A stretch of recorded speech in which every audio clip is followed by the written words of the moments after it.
mooy date boo xam ne comme ni nga ko waxee Sénégal àdduna si sépp ñu kon ji ñëw teewal fi IFAGE bokk ci ñi nga xam ne ñoom ci seen bopp ñoom ñoo sponsorisé kon mu nekk lu am solo ànd ci. Je bénis la puissance de Dieu.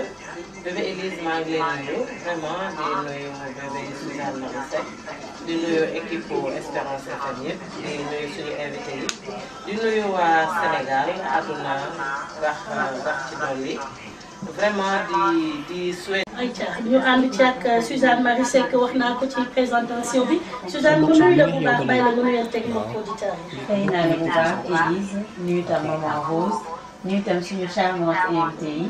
Di souhaiter une belle journée, une bonne fête à toutes les femmes, nos grands-mères, nos mamans, nos tatas, nos belles-sœurs, nos grandes-sœurs, nous-mêmes, nos petites sœurs et nos cousines. Tout à fait.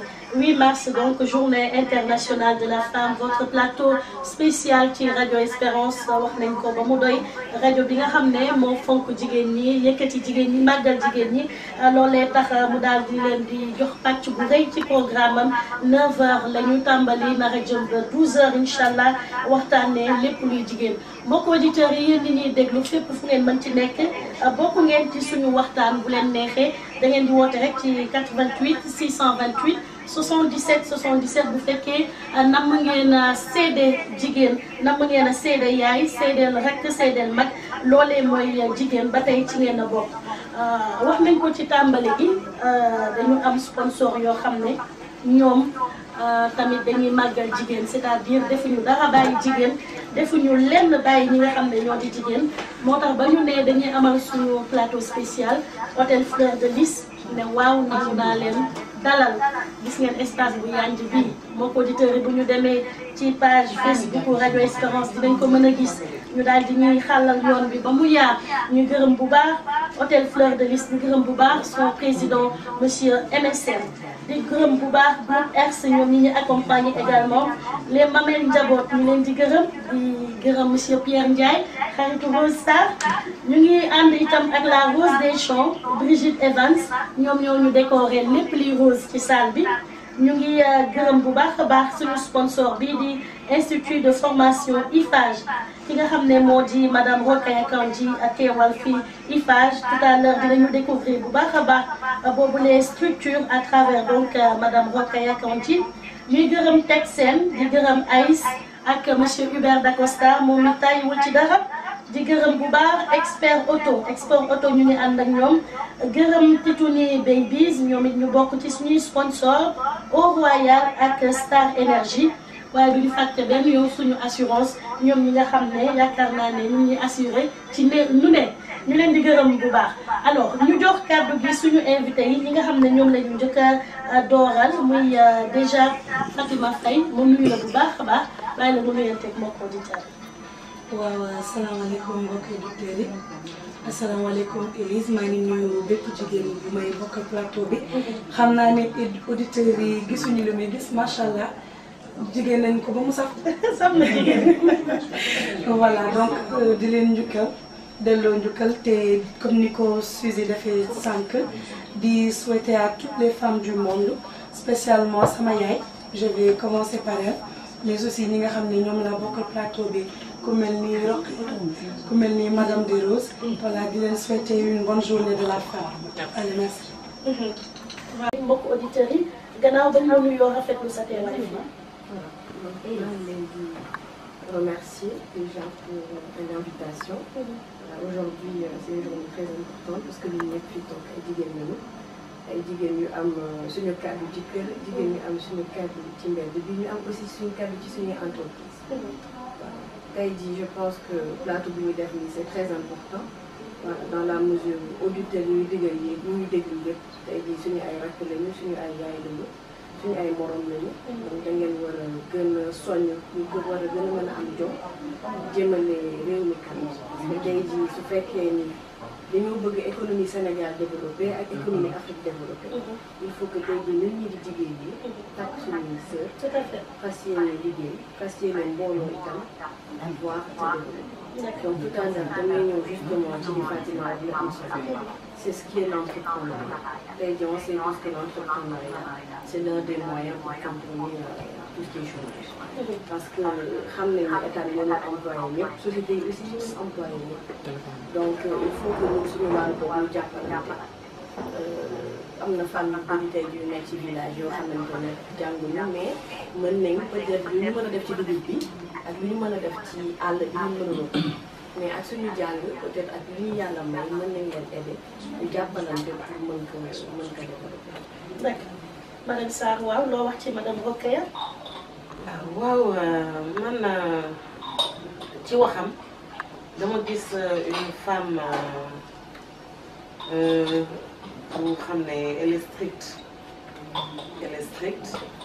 et amul jàdd-jàddal parce que yegguma fu muy liggéey mais xam naa ne du femme boo xamante ne góor dina ko yàpp ci biir liggéeyam. Voilà man loolu moo ma marqué ci moom.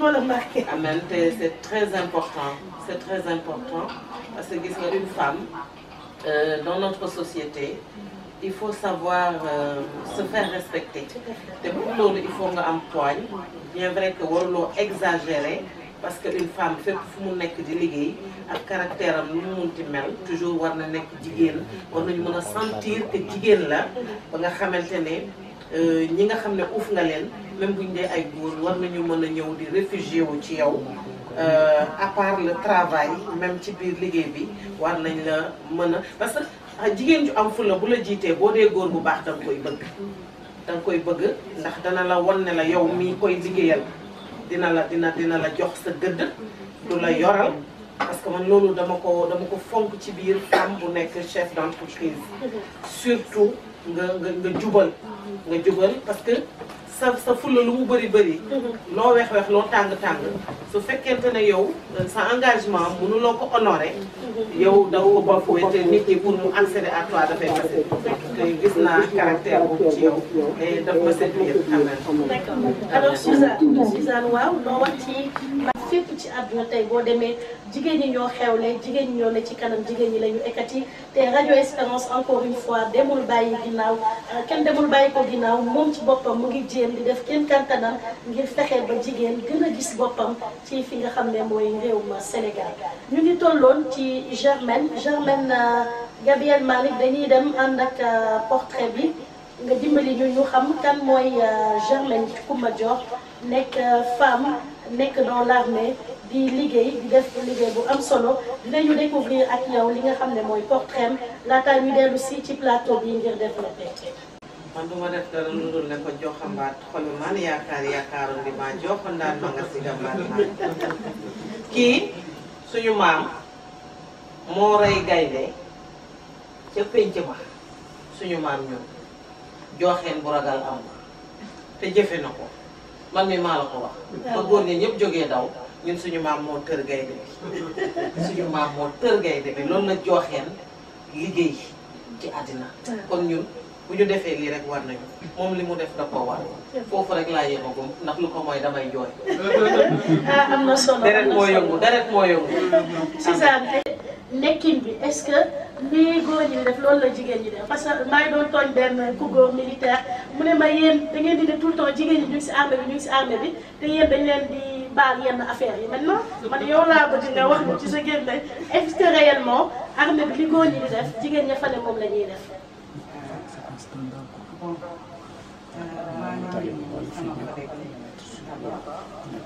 parce que pour la livraison, c'est moi et qu'on doit comment pas le coller. je pense que c'était du hasard.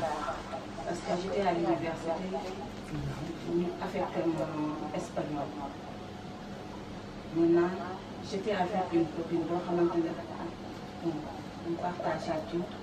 Actuellement, j'étais à Paris. benn jour ñu dégg recrutement am na armée jigéen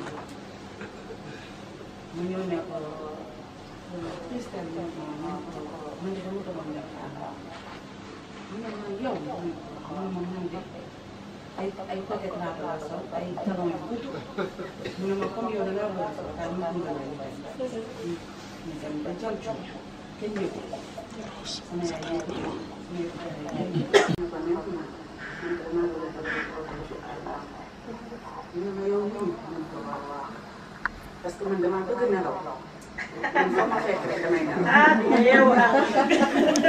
mais yeewu naa nag. di nga yeewu.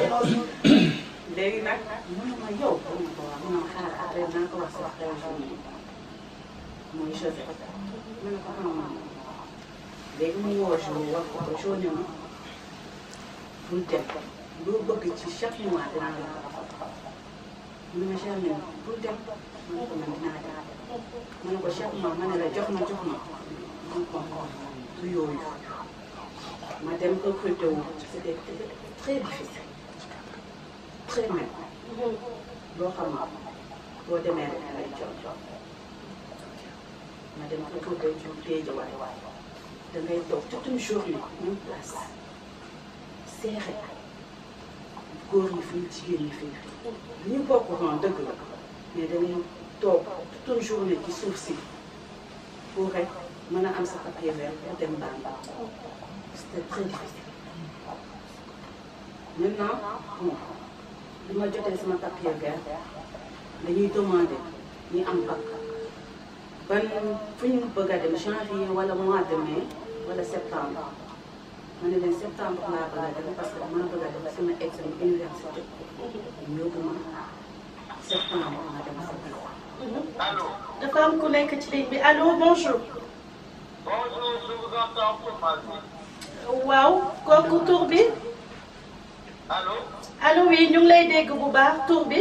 waaw man maa leen desee dégg tuuti rek. waaw laaw da nga yor casque. allo. bu fekkee da nga yor casque mun nga ko dindi nga wax directement ci téléphone bi. yoruma casque maa ngi leen di dégg. waa demal ñu ngi lay déglu waxal sa témoignage ñu ngi lay déglu.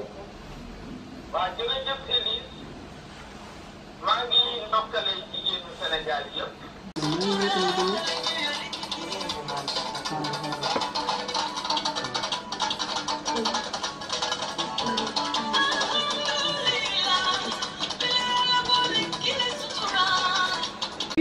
Pour cette belle pause musicale avant loolu ñu ngi doon déglu honorable député Hélène Tine mu nekk femme bu ràññeeku ñu koy gërëm encore une fois ci li nga xam ne mooy intervention am ci plateau bi damay bàyyi tour de table ngeen wax ñu naka ngeen gisee lépp li mu fi wax parce que quand même c'est des messages forts jigéen boo xam ne sa dara wóorul woon mun nañ ko waxee noonu jaay nga mango taxanin nga daj nga lu nekk ci liggéey boo xam ne vraiment mënuñu woon yaakaar ne mën nga tey dem dekk doon dara ci àdduna tey nga nekk député di waxal jigéen ñi di waxal tout un peuple un tour de table donc invité yi ngeen wax ñu ban appréciation ngeen am ci loolu ñu commencé ak madame Rokhaya Kandji Eiffage. Surtout lorsque madame a fait son intervention pour les jeunes filles. Nous, aujourd'hui, nous sommes dans les instituts de formation. Man bu nekk institut de formation am na ci dara li nga wax dëgg la parce que dañuy def confusion entre coquette donc dañuy mel ne kuy dem bon bureau sax je pense que c'est trop rafet na mais man des fois tu as l'impression que discothèque bon su fekkee am nga tenue ça va mais la plupart dañu bëgg sax sol tenue léegi suñu seen yoon daal ñëw ak seen i baax carax yu gàtt ak yooyu ça c'est très rapidement Fatima Faye. damay fàttaliku leen lu sama yaay ak sama maam doon wax dama daan dégg ñu koy wax sama dima ko wax di ko samay mag am na loo xam ne boo ci tolloo dootu la ko tere te damay fàttaliku aussi bi ma nekkee université comme ni Rokhaya yi mu wax da ngay gis yenn habillement ci sama morom yoo xam ne yow sa bopp da lay choqué première question bi muy posé wu mooy nan la ñi nga xam ne ñoo nekk ci classe éducateurs yi di nangoo yenn colin yi au sein des classes et loolu je dis que aussi part de responsabilité am na ci. am na ci Germaine dinañu dellu si ci yow ci li nga xam ne mooy. bon je peux nuyu de passage mais lu mu wax aussi bon je pense que xale yu jigéen ñi war nañ leen jàngalaat aussi ñu solin ko madame Fan ko waxee léegi man bon ba ma gisee par exemple ma dem église nga solin boo xamante ne mooy loolu ñu lay génnee daf may metti de ñoo aussi damay kontaan parce que sama yaay booy dem église boo soloo ba pare dafa naan toogal faral boo toogee di jéem a xëcc sa yére mu ne la balaa ko changé moo tax ñun bon église bu ñuy dem dañ koy ndamoo parce que dañuy dem di xëcc suñuy yére suñuy bëgg di travailler dañuy sollu ci. D'accord. Alors Madame Marième Fall, elle nous a rejoint donc ci plateau bi dinañ ko dalal sànq wax ci li nga xam ne mooy jaar-jaaram bokk ci invité de marque yi nga xam ne moom lañ fi dalal waaye dañuy anticiper ndax bëgg commentaire ndaxte boobu ba léegi maa ngi gis mu ngi yëngal bopp certainement am na lu mu bëgg a wax ci intervention député Hélène Tine jëlal micro bi maman. Oh, merci. maa ngi nuyu ci plateau bi yëpp di excuser wu de votre retard c'est dû simplement vraiment aux embouteillages. Donc Hélène dañ koy nuyu di ko gërëm di ko sargal donc Hélène c'est une référence de femme. xam nga yaay une femme de référence mais une référence de femme. De par son combat ak li mu fi wax yëpp mais lu ñu gis ci moom xam ñu woon lii mais li ma ci jàpp rek mooy leen que en fait être né dans un village quel que soit le contexte n'est pas une fatalité. Et que vraiment c'est pas cause d'échec dans la vie et qu'il faut tout simplement de la détermination. J'y ajouterai tout simplement que en fait l'éducation, c'est-à-dire que aussi l'environnement façonne l'individu et que elle aussi, elle a été fascinée par son environnement et aussi par l'éducation qu'elle a reçue. Donc l'éducation est importante pour une personne. D'accord, maman Marème dinañu dellu si ci yow madame Ndiaye ou madame Adams de Suñu Assurance man nuyu la bu baax rafetlu sa teewaay bokk ngeen ci suñu sponsor yéen a fi teewaale Suñu Assurance tout à l'heure dañ ñëw ci seen activité yi ngeen di amal un petit commentaire ci li député Hélène Tine wax. Voilà, on avait commencé par remercier déjà Espérance FM pour l'initiative bi remercier toutes les femmes paysannes di leen di souhaiter bonne fête. Merci. Voilà parce que man foog naa ni député Hélène man bu ma koy dëgg bu ma ko xamee ba tey à travers les médias daf ma mus a neex parce que à travers ses sorties ses interventions en tant que femme sans pour autant être féministe voilà donc lii man défi rek laa ci gis parce que quelqu'un qui est né dans un village ak lu mu vivre tout ça là donc man foog naa ni tey toutes les jeunes filles qui vivent cette situation qu'elle avait vécue donc défi la si ñoom pour mu mun a relever la tête ëllëg donc loolu laa ci am daal pour wax. D'accord ci député Hélène Tine jaar-jaaram jógee ci dara waaye tey ñëw doon ko màgg loo ñuy wax ci li ni mel. donc merci Élise di leen jaajëfal yéen ñëpp ñu fi teew bokk ak man plateau bi di jaajëfal jigéenu monde entier ak Sénégal en particulier donc di rafetlu rek intervention honorable député Hélène Tine di wax sama mbokku jigéen ñi ne fokk ñu xoolaat yarinu xale yi ndax li mu wax dëgg ndax bu fekkente ne yow da ngaa yor sa doom waaye doo ko am seetlu bu ci war ba nga xamante ne xëy na buy génn keneen dina ko am bët mu koy xoolee donc comme disait quelqu'un tout à l'heure am na part de responsabilité fi mu nekk mais aussi di dëggal li mu wax ci éducation bi mu joxe par rapport ak tantam boobu jóge woon Immaculée di wax ne man it fa laa jaar te dafa nekk li nga xam ne lu dëggu la mënoo fa jaar ba pare génn fa di def naka su dul noonu donc aujourd'hui ce sera une occasion pour dire à toutes ces bonnes sœurs félicitations et merci pour tout ce que vous avez fait pour beaucoup de femmes aujourd'hui donc jërë ngeen jëf. Alors on va. Parce que tout simplement le PDG s'appelle Monsieur Pathé Dione, un Sénégalais. Donc Sunou, la petite histoire, le groupe Sunou, déjà qui est aujourd'hui présent dans 14 pays, c'était les anciennes filiales d'AXA Vie en Afrique. Quand AXA a décidé de se séparer de l'assurance vie en Afrique, lui, dans le temps, il était le directeur, c'est lui qui avait implanté les structures. Il a décidé de racheter et il a créé son groupe, il a sénégalisé le groupe. Donc le groupe Sunou, c'est ça la petite histoire de Sunou. Nous, on évolue dans le domaine de l'assurance vie, mais présentement, on a l'assurance IA, c'est-à-dire que les assurances sont divisées en deux grandes catégories. Les assurances dommages qui font automobile, voyage et tout.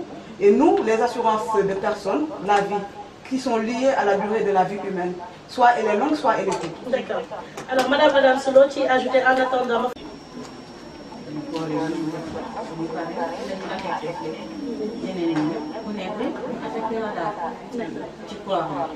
noonu la demee comme muy xeex aussi chaque jour ñu nekk seen biir góor ak jigéen ñu jaxasoo mais man de sama côté bon je me bats chaque fois bon jigéen ñi ma nekkal aussi dañuy xeex parce que balaa nga koy xam bon dara xew genre stage bu amee bon nekkul ne damay ndamoo affaire bi mais bon à chaque fois c'est pas la même. ngeen bëgg a des ginnaaw daal. loolu yaakaar naa ne leer na. Madame Sarr Suzanne xam naa ne ak Gaby El Malick dañuy ñëw déglu portrait Madame Marième Fall Gaby moom mu ngi teew bu ñu paree ci moom jàll ci Madame Thérèse Faye doog a nag indi thème mu bés bi muy l'impact du travail dans la vie de famille mais bien avant ñu dem déglu kan mooy Marième Fall Gaby. Soxna Marième Fall. Comme invité de Espérance FM. J'aime bien votre radio. Merci. Et je vous félicite. Merci beaucoup. Et par rapport à ça aussi, j'en profite pour féliciter toutes les femmes du Sénégal et du monde. Les femmes sont braves. Elles sont très braves. Nous qui avons parcouru vraiment tous les villages, tous les coins les plus reculés, nous trouvons de braves dames qui se battent de jour comme de nuit pour la survie de leurs enfants, pour la survie de leur ménage, pour la survie de leur famille. Bravo à ces femmes. Donc, li ma am di ko yokk rek par rapport à la bibliographie, en fait, dama wax ne rek sage-femme du rek sage-femme yem fa. C'est-à-dire que nous avons un plan de carrière, et ce plan de carrière nous permet même d'avoir des doctorats et des masters. Et c'est ce qui fait que, en dehors des multiples séminaires avec des formations, en tout cas sur le domaine de la santé, donc j'ai eu mon diplôme, mon master 2 en management de la formation en santé de la reproduction. J'ai aussi une licence en santé communautaire. Je fus la présidente de la Fédération des associations de sages-femmes de l'Afrique de l'Ouest et du Centre. Et je fus aussi la présidente de l'association des sages-femmes, dont je suis actuellement la présidente honoraire. Mais aussi, nous sommes dans les associations féminines.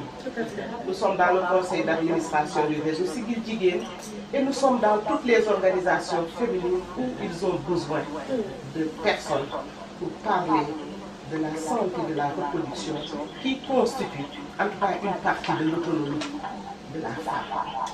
Parce que sans santé de la femme, vraiment il n'y aura pas d'autonomie.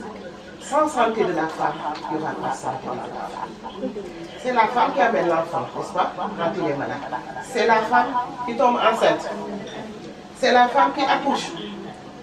C'est la femme qui amène le mari quand le mari est malade. Et nous, notre plus grand désespoir, c'est que quand les maris amènent les femmes, au moment du travail, elles s'en vont. C'est les belles familles qui restent. Et après l'accouchement, quand ils viennent, ils vont vous demander. Góor la wala jigéen. lu mu am nga nekk jigéen la mu encore jigéen. Alors que cette femme a souffert pendant 12 heures de temps, de travail intense, de douleur intense. Donc bravo à ces femmes. Pour dire que vraiment je suis très contente d'être ici et de participer à cette émission. Vraiment, c'est ce que j'avais à dire. Merci. ñoo la gën a kontaan balaa ñuy dalal suñu thème central ndaxte di ak Madame Sarr des Roses gunge ma ci présentation bi Suzanne Marie Seck journaliste également. Là vraiment merci mu nuyu la bu baax a baax. Merci Élise. Une belle fierté d'être avec nous. Un bonjour à chacune et à toutes celles qui nous écoutent. Une bonne fête très chaleureuse à chacune aussi. À toutes ces braves femmes qui me montent à l'esprit. Celles qui sont là, celles qui se battent sur le terrain. Et j'ai toujours une pensée respectueuse pour les braves femmes vendeuses de poissons. ñooñu dañ ma marqué. Donc une pensée respectueuse. Évidemment, je salue toutes mes sœurs qui sont dans le domaine de l'éducation parce que c'est un système de rëy. Être responsable de l'évolution d'un enfant innocent jusqu'à un certain âge. dafa diis c'est chargé. ma leen di sargal di leen encourager di leen wax ne lu ñu jiw rek parfois elles ne peuvent pas récolter mais yàlla moo ëpp bët mu ngi gis lu weesu li nit ñi gis. Di encourager les mères de famille qui s'impliquent dans l'éducation des enfants et de regretter que certaines mères de famille se laissent happer par d'autres charges pour xaw a bàyyi tuuti éducation. Chaque enfant a besoin d'être encadré par papa et maman pour son équilibre. Donc, de les remercier encore une fois et d'y rajouter à mon CV mon cycle primaire que Hélène a réveillé en moi. J'ai eu une enfance, non pas similaire à la sienne quand même, mais qui m'a beaucoup appris parce que j'ai fait mon cycle élémentaire au village, à Fadjout. Une île où tout le monde est parent. Donc tout de suite, la notion de société, elle est automatique, elle est innée chez les enfants qui grandissent à Fadjout. Tout le monde se connaît, tout le monde est parent. Ce qui est donc un cadre très, très formateur, très enrichissant pour tout enfant qui y grandit. J'ai eu la chance, j'ai eu la grâce, ce qui n'est pas le cas de toutes mes sœurs.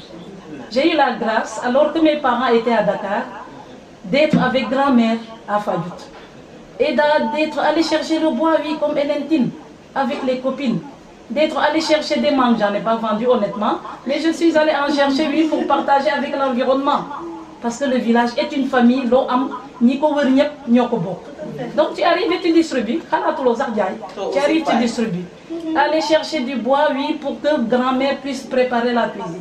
Aller même au Bolon pour retrouver le mil qui est sorti des champs, qui doit être transformé par les femmes avant de devenir le couscous nourricier. Expérience bouée souris et que j'évoque tout le temps. Pour l'exemple, j'ai fait dans mon cursus aussi de la pâtisserie, monter des pièces, monter des mariés. Et alors que je mettais une de mes filles, la Tchat, à contribution, elle me dit, maman, quand on a sonna, il y a moyen gawal, maman, ne traîne pas le pied, gawal. Il y a avec ton âge. J'ai été formée à bonne école. École primaire, avec vie du village, avec l'enfant. Elle n'a pas eu cette chance-là. Et je devrais aussi dire ma fierté par rapport aux femmes qui sont sur le plateau et par rapport à nos journalistes. Élise, merci et bravo. Tu hisses la Radio Espérance à un niveau qui est vraiment le sien. Radio Espérance n'est pas une petite radio, c'est une grande. Plateau Bimadia Carlo Defkoone. Merci d'avoir osé, merci d'avoir eu de l'ambition. Merci de voir très haut pour cette radio catholique. Merci beaucoup, avec mes encouragements. Merci beaucoup, voilà, Thérèse Ndiaye, Madame Faye. Lolo, je vais découvrir. Les dames et Madame Sarr, nous dérouler li nga xam ne mooy thème central bi. C'est brave femme, wax nañ lu ne ci liggéey. waaye ku ne xam ne ne jigéen am na côté professionnel, am na aussi côté familial. ñi amagul jëkkër mel ni Fatima Faye ñoom it dinañu wax naka la ñuy gérer papa maman les petites sœurs les petits frères togg bi nga xam ne dañ lay parfois affecté la ci week-end bi parce que semaine bi yaa ngi liggéey donc loolu yëpp vraiment may fàttali ñu ngi ak Rokhaya Kandji nekk ci IPAGE Fatima Faye nekk écrivaine madame Thérèse dégg ngeen CV bu am solo boobu madame Marième Fall présidente d'honneur honoraire sage-femme du Sénégal yow nga ko lu ëpp fukki at def ci liggéey bu am solo ba tax ñu ràññee la ci jërëjëf.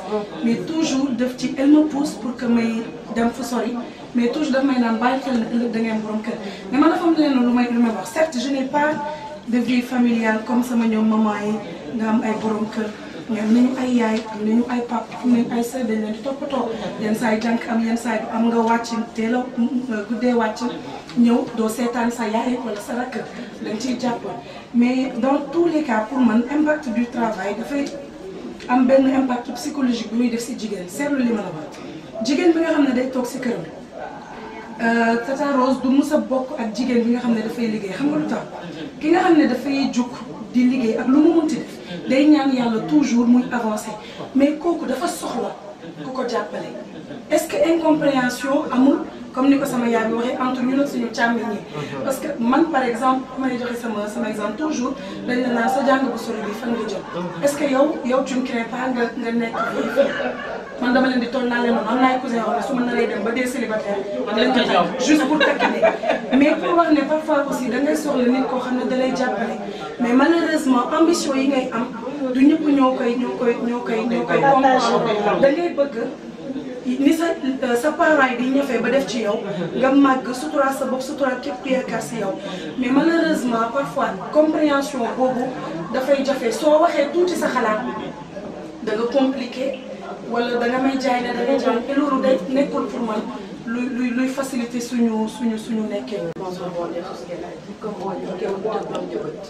tey jii man sama exemple comme lu ma wax rek sama yaay donc moom mooy si man sama liggéey. moom laay xool tey jii sama yaay sëy bu rafet bu sëy sama baay. moom laay xool pour mën a toog ci ay tànk. te man sama yaay mooy sama mère. je pense que soo bëggee réussir ci biir boo xoolee ci sa ndey. soo xoolee ci sa ndey moom loolu yëpp. ak lu mu ci doon. d'accord jërëjëf ok Germaine waaw. loolu mën a wax taalal moom déedéet nag Germaine ñeme woo koo xool. Bon, c'est juste pour bon, ni nga ko waxee Élise expérience boobu entre jëkkër ak jabar xamaguma ko mais aussi bon maa ngi gis sama sœur yi sama frère yi ñuy dundee aussi ak seen jabar ak seen jëkkër aussi gis naa sama yaay aussi ñu sonné woon ci sëyam c'est pour cela bon à chaque fois damay naan man est-ce que dinaa am jëkkër parce que dinaa attaché wu si mère démb dafa voyagé dem boobu ma ne ko ma dangaa dem voyagé bàyyi ma fi mun na ma waaw ma ne ko ci biti laay fanaan mun na ma déet waay ma ne ko ma ne kenn du ma jàpp ci biti laay fanaan dama attaché wu ci moom ba góor bu ñëwee sax pour wax ak man damay tiit damay ne mère nan laa koy def loolu mooy sama problème dama bëgg sama yaay. segem man maa sëy ba jël sama jëkkër def ko sama bakkan donc mu ngi ci yoon wi dinañ ko waxaat. waaw jërë ngeen jëf bu baax a baax a baax. ñuy madame Sarr waaw madame Sarr. voilà li ma ko tontu noonu. wax ci kanam di nga ma ne allo waaw jox leen ma madame Sarr des Roses. madame Faye bu ma yemoon ci yow bi may jàng mat xam naa du ma nul en mat parce que repère orthographe bi rek laa xam. d'accord mun ma woon leneen. voilà donc bu ñu demee voilà clôturer suñu première partie plateau gërëm ñëpp sant ñëpp madame Fall Germaine Mata Thérèse gërëm Fatima Rokaya gërëm ñëpp donc di leen sargal encore une fois di leen wax bonne fête. ñun amuñu kàddu seen kanam ndax yéenay suñu kilifa xanaa di leen ñaanal bu baax a baax yàlla may leen wër gu yaram ak gudd fan ndax vous êtes des références bu ñuy gis ci yéen rek on a le courage de persévérer jërë ngeen jëf ñu daal di dem Gabriel Malick dégluwaat sponsor yi ñu àndal dellu si waat avec la pause musicale Phénoménal qui est un artiste chanteur auteur compositeur il a débuté sa carrière musicale dans un groupe de rap appelé The Friends avec un ami et 3 ans après, il décide de poursuivre une carrière solo pour se lancer dans le world music, notamment l'acoustique, le R&B, le pop et d'autres variétés. En 2013, Corvo sort son premier single.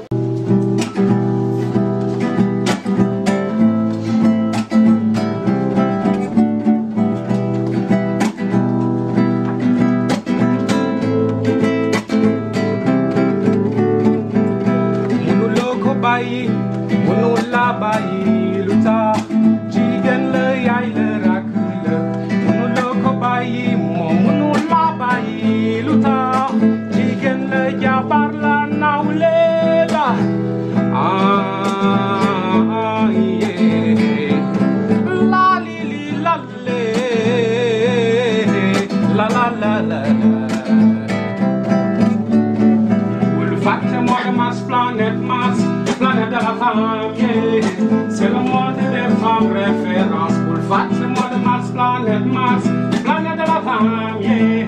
C'est le monde des femmes qui sont victimes de la guerre, des violences physiques, des viols, de l'inégalité au travail, des maladies et j'en passe. Mota faw ñu gas seen droit yëpp soog a nekk bég soog a ñuy bégal Yàlla ko santaane faw ñu leen di terale ba ñu am seen oh la la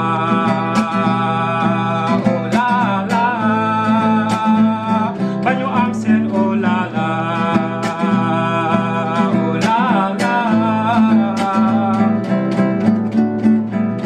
mënuloo ko bàyyi moo mënul la bàyyi lu tax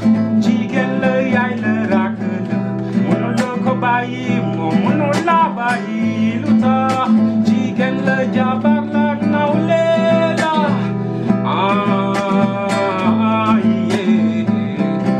la li li la le la la la la sama yaay boy munuma way jigéen te duma la tudd ndey Pauline Cissé ngaari ñaar meew yar nga ma yaay moo tax ma toll damay jubal ndey Pauline Cissé ngaari ñaar meew sama maama boy munuma way jigéen te duma la tudd Maam Jaara Jóob jóoba jóoba yaa ma yar maam ba tax ma toll damay jubal Maam Jaara Jóob jóoba jóoba yéen tamit munuma leen faate munuma leen faate jigéen Espérance duma leen faate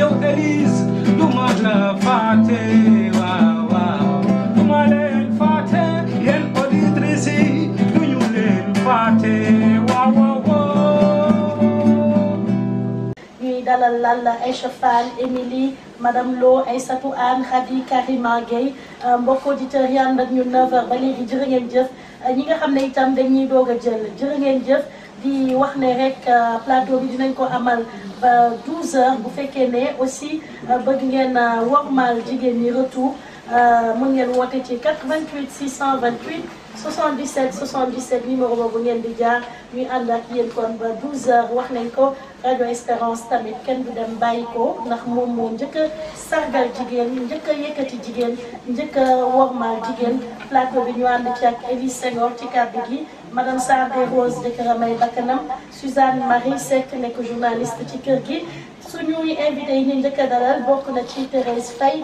Fatima Faye Mariam Fall Germaine Kouma Dior Rokaya Kandji madame Ndiaye madame Adams nekk jigéen ñu ràññeeku ci li nga xam ne moom la ñuy def jëm ci développement réew mi deuxième partie bi nag wax nañ ko dañuy dem nuyu leen bàyyi la ñu leen teg yéen. di nuyu jigéenu Sénégal yi ak jigéenu àddina yëpp ndax tey bés bi bésu ñëpp la rawatina bésu jigéen ñi. waaw d'accord balaa ñu ciy sori Gabriel Malick dañuy dem déglu portrait. ci biir sama société am fi njëriñ tamit pour képp ku ci mën a am wërsëgam man cee tuy loolu moo taxoon loolu ñu ma wax lépp naam am na yëpp maa ngi koy njukkalaat jigéen ñi. d'accord dañuy dem ci Aïssatou Anne Gabriel Malick Aïssatou Anne la ñuy ñëw déglu portrait léegi di wax ne rek ñu ngi ci suñu deuxième partie plateau spécial le 8 mars Aïssatou Anne ma nuyu la bu baax a baax daal di lay wormal rafetlu tam sa teewaay fii xam naa dinañ ci ñëwaat ci boobu les éléments en attendant ñu nuyu bu baax Khady Karima Gueye Khady Karima maa ngi lay nuyu élément boobu tam dinañ ci dellu siwaat kon Gabi ñu dem déglu portrait Lalla Aïcha Fall moom tam bokk na ci suñuy gan teew fii ngir animé li nga xam ne mooy deuxième plateau bi ñu dem déglu kon kan mooy Lalla Aïcha Fall. thèse de doctorat je suis en train d'écrire. C'est vrai. Voilà, donc je suis titulaire de DEA. C'est bon de préciser. Voilà, xam naa même tamit dafay fekk am na koy toll charge que ñu jàpp ak responsabilité mbir bi yéex waaye dama war a fekk ba pare.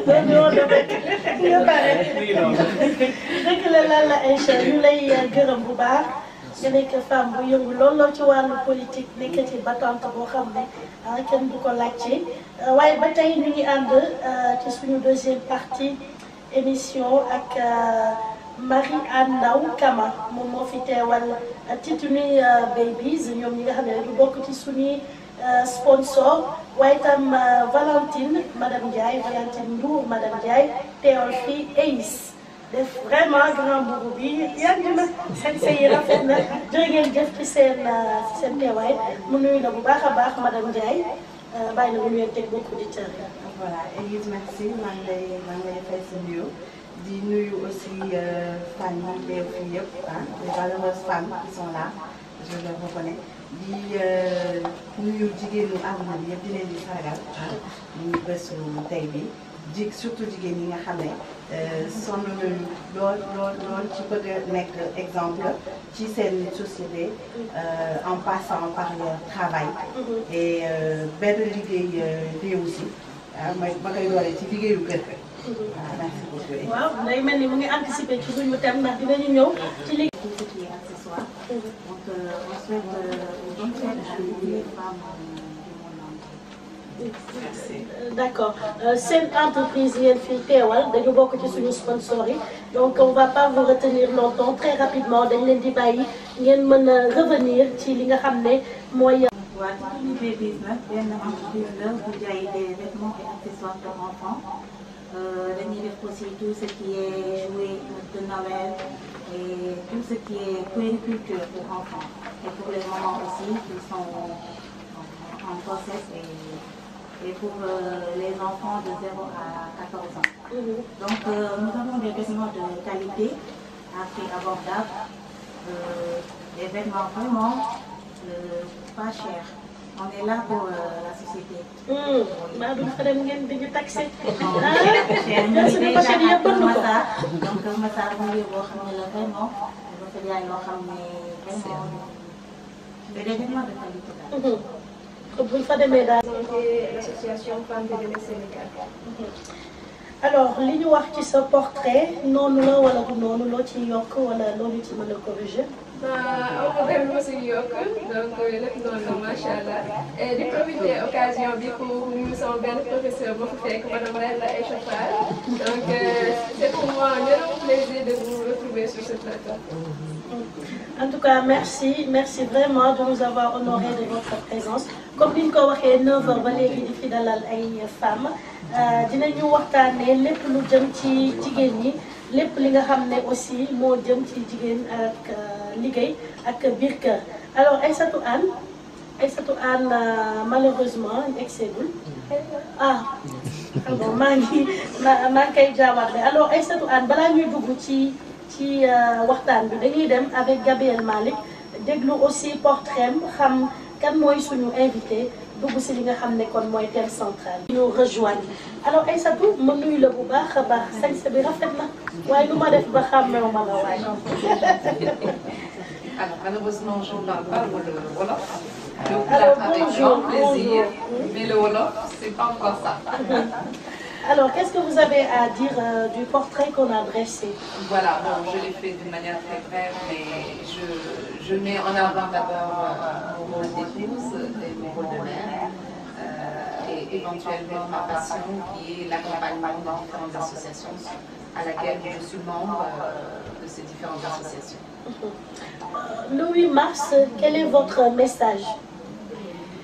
Je pense que c'est une journée qu'on a dédiée aux femmes, mais ça ne doit pas être une journée simplement où la femme est au centre des préoccupations au niveau sociétal.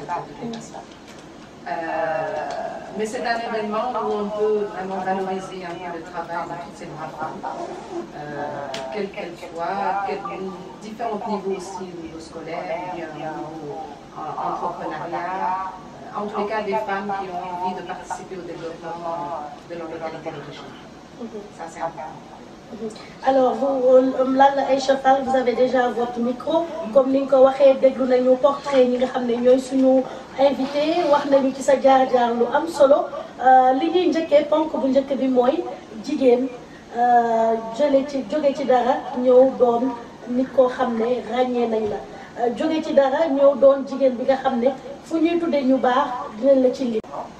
may ñëwaat ci thème parce que sànq bi may commencé maa ngi sargal jigéen bi li nga war a jox cër jigéen ñi fekk mais man may journée de la femme je rends hommage à ma femme. Pourquoi dama ni bu dul woon lëndëm duñu xam xaaral wala leer bu dul woon bu bon duñu xam xaaral wala baax bu dul woon safara fan la ñu ko def ay kon tey bi boo déggee jigéen bi mën ko parce que dañoo gis seen travail bu bëgg tamit mesurer à la donc hommage à nous les femmes on est rien sans les hommes donc may wax ni tey bi sama parcours parcours bu santal ndax boo nekkee si àddina gëm da ngaa war a bokk si ñuy fas a fecce sa taxawaay wala ko sa doxalin dañ koy xool looy dugg nag dem ci ak gëm-gëm ak engagement ndax man gëm sa bopp sax gëm na ko parce que nit ki boo nee gëm sa bopp gëmuloo sa bopp xam nga boo war a yàlla na dal gëm ba pare nag nga xam sa bopp. Que de vous encourager sur cette lancée parce que avant tout la famille, parce que quelle que soit la situation de la femme, quelle que soit sa situation sociale, si elle échoue dans son ménage, dans l'éducation de ses enfants, amen, c'est vraiment dommage, parce qu'on ne peut rien avoir de plus que ses enfants, sa progéniture et surtout son mari, son nez, comme j'ai l'habitude de le dire. Voilà, merci beaucoup. Jigéen ñi vraiment ñu ngi kontaan ci seen taxawaay. C'est madame Khady Kouma Gueye. di gën a féliciter tamit sama collègue enseignante parce que man tam enseignante laa voilà. Man toujours damay jiital benn waxu Raoul Foloro nul n'a le droit d'être heureux seul ci loolu laay sukkandikoo ba pare maa ngi sargal tam suma directrice d'école bu nekkoon présidente de la fédération des associations féminines Abibatou Ndiaye nga xam ne nekk naa moom pendant 20 ans mu nekk suma directrice boo xam ne daf ma tette woon ci lu bëri orienté wu ma ci lu bëri ba kii bu muy wax ne xale dañ ko war a inculter ñetti domaine taxonomique yi muy le cognitif doyul il faut le savoir-être balaa ngay ak savoir-faire loolu yëpp mu inculter ñu ko à travers les écoles pilotes yoo xam ne ñun ñoo ko doon def classe genre ñun ñoo ko fi njëkk a def léegi bu ñu jógee foofu mu yóbbu ma mu propulsé ma ci domaine associatif daal di ma ne boo ci amul dara sax di nga ci am yàlla loolu moo ma gën a incité ma gën a ñëw ma jógee ci sama enseignement ma gën a ñëw ci domaine associatif ba xam ne naka laa mën a def sama transfert de compétence au niveau local ak au niveau boo xam ne am na xale yu bari yoo xam ne xëj na jàng nañu dem nañu fu sori mais am na ñoo xam ne sont laissés en rade xale yooyu nekk en rade ñoo nekkaat tamit yeneen femmes yoo xam ne dañu nekk adulte yoo xam ne bëggoon nañu jot seen loxo ginnaaw affaire bi des. Sa double culture, c'est beaucoup plus difficile d'allier tout cet ensemble. Parce que nous, quand je parle notamment en France, parce que je suis de la France, quand on a un époux aussi qui a vraiment cette culture africaine, qui est parti du Sénégal pour s'installer en Europe, il faut dire qu'il n'a que la culture africaine, même s'il vit en Europe. Et quand on est né en France et qu'on a cette double culture, déjà, c'est un combat.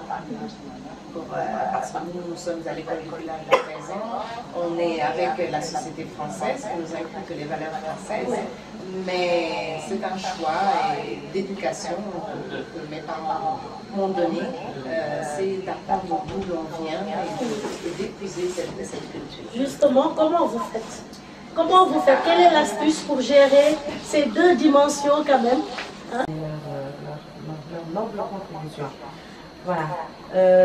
Thème bi yéen a ngi naan impact du travail de la femme sur son foyer. Et le thème général de la journée du 8 mars, c'est l'heure est proche. C'est-à-dire on y arrive. Li ñuy ñefe, li ñuy naxante, li ñuy bëgg, nos désirs, on va y arriver. On va y arriver. Et le thème général, le thème de la journée dit l'heure est proche. Alors, mënul ñàkk conséquence. Comme tout choix de la vie, mënul ñàkk conséquence. Donc, tout à Émilie wax na ko sànq sama yaay la ñoo dëkk voilà elle a dit c'est un problème d'organisation. Ça c'est un problème d'organisation et il faut faire la part des choses ah madame la wax na ko sànq il faut ku nekk xam li nga doon cultiver nos valeurs c'est-à-dire que mën nga nekk responsable ce bureau tu diriges des voilà loo bëgg ah tu peux avoir les autres responsabilités. Quand tu arrives à la maison on dit culturellement et religieusement l'homme est le chef de la famille nañ ko jëlee noonu. Même si tu es chef, fais-le croire qu'il est chef. Ça facilite les choses. Jigéen bu bëggee sëy, je veux dire dans la durée, pas dans le moment, sur le moment, dans la durée. Moo tax ba ñuy wax sëy foog naa il faut nga muus. Donc muus boobu mooy quand tu arrives à la maison, je prends mon exemple, j'oublie les responsabilités du bureau, mais vraiment. Je rentre dans la cuisine, je fais ce que j'ai à faire, quand bien même. Je viens, je vois les enfants, vous avez des exercices, l'identité à faire bon. Pas, qu'est-ce que tu veux, tu as mangé, ainsi de suite. Tu oublies vraiment les histoires du bureau, parce que à la longue, c'est-à-dire, mais à la longue, nous ne d'où dem. Comme on dit. Donc, il faut faire la part des choses et il faut organiser en fonction de la personne avec qui tu vis. Hein. On n'a pas un modèle type. Mais, quand elles veulent quelque chose, elles sont plus passionnées. Donc, du coup, quand la passion rejoint l'engagement, ça ne peut que donner du bon fruit. 9h-12h mooy temps bi nga xam ne moom lañ ñu joxoon madame Lo waaw moom lañ ñu joxoon pour suñu plateau très rapidement. dama bëgg nga may ma comme temps bi jeex na ma gërëm waa association civile Mariama ay jigéen yu am jom lañu yu très brave maa ngi leen di sargate di leen di souhaiter bonne fête des mères. De la femme femme sax daa ëmb mère ak lépp ñoo ëmb lépp moo tax ba ciy ju mais lépp benn la maa ngi gërëm waa rajo Espérance ñu may occasion yi ñëw fii di gërëm ñu ma bokk man plateau bi di gërëm ñëpp jërëjëf merci. Voilà, merci à tout le monde. Malheureusement, comme li ñuy waxee bu ñu ne taal bi ñu ne di ngeen ko wax parce que jigéen dafa bëri wax. ma ne bëri wax mën a wax. Ndax li ngeen fi wax yëpp am na solo. xanaa kay bu yàq ci ñun ñii lay yàqoo nous autres mais wax ji am na solo. Vraiment jërë ngeen jëf ñu sant ñëpp gërëm ñëpp gërëm bu baax Elisa bu fi teewal waa Mamel Njaboot ma koy wax ca kaw balaa Papa Pierre di yaakaar ne maa la joxul micro bi nee na dafa rus. En tout cas, merci à tout le monde. Invité yi ñu amoon 9h ba yéen ñi deuxième partie bi jërë ngeen jëf di leen wax encore une fois très bonne fête. Dieu vous bénisse. Alors madame Sarr ma bàyyi la nga tàggoo très rapidement. Voilà très rapidement parce que dama dégg ci journée de la femme bi le 8 mars ñu bëgg a dugal góor ñi ci waañ bi. man nag dama leen di ñaan yéen ñi nga xam ne tey ñoo ngeen ci plateau Espérance FM seen jonge ngeen tey ngeen ko war a gën a mën seeni góor su ngeen ñibbee dugg leen ci waañ bi won leen ko da ngeen di daase ndax 8 mars la ñu wax te yéen a ko waral. jërë ngeen jëf vraiment merci bonne fête à vous tous. merci fekke ko déwén voilà te ci yeneen dimension.